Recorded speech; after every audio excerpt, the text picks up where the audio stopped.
Hello viewers, welcome to my channel learn with MSI.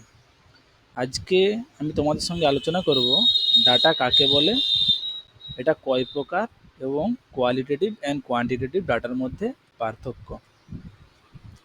Data কাকে বলে? কোনো বিষয়ে গবেষণা কাজের জন্য সংগৃহীত সঠিক, বিশ্বাসযোগ্য এবং পরিমাপযোগ্য প্রয়োজনীয় তথ্যই হলো ডাটা, যার বাংলা অর্থ হচ্ছে উপাত্ত। ডাটার বাংলা অর্থ হচ্ছে উপাত্ত। অ্যাডামসের মতে data is the information or observation. Data হচ্ছে তথ্য বা পর্যবেক্ষণ, ঠিক আছে। জোহান গুলাংয়ের মতে a data is what is observe is manifest or phenotypical, ঠিক আছে। টাইপস অফ ডাটা, সাধারণত ডাটাকে দুই ভাগে ভাগ করা যায়, qualitative and quantitative. Qualitative data কাকে বলে? যেসব ডেটা বা উপাত্তকে সংখ্যার সাহায্যে প্রকাশ করা সম্ভব নয়, কিন্তু বিশেষ গুণের ভিত্তিতে একটি অন্যটি থেকে পৃথক বা আলাদা হয়, সেগুলিকে গুণগত তথ্য বা কোয়ালিটেটিভ ডেটা বলে।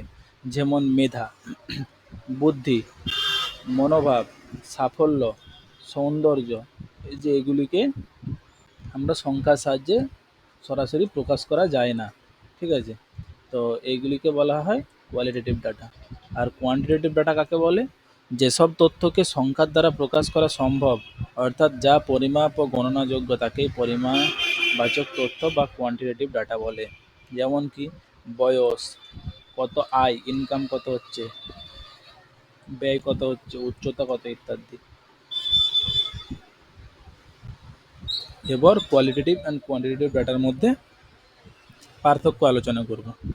কোয়ালিটেটিভ ডাটা, এগুলি সাধারণত পরিমাপযোগ্য নয়, আর কোয়ান্টিটেটিভ হচ্ছে পরিমাপযোগ্য।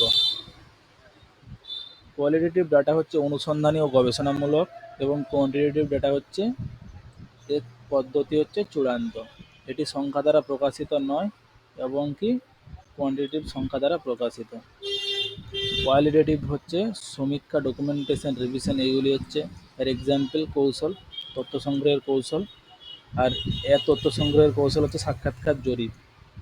আচ্ছা, এটা সংজ্ঞা দেওয়া আছে এবং এটা উদাহরণ দেওয়া আছে। সহজভাবে মানে বলে দেওয়া যে এর আরও অনেক পার্থক্য আছে। তোমরা যদি চাও যে এর পার্থক্য আরও দিই, তো কমেন্টে অবশ্যই জানিও।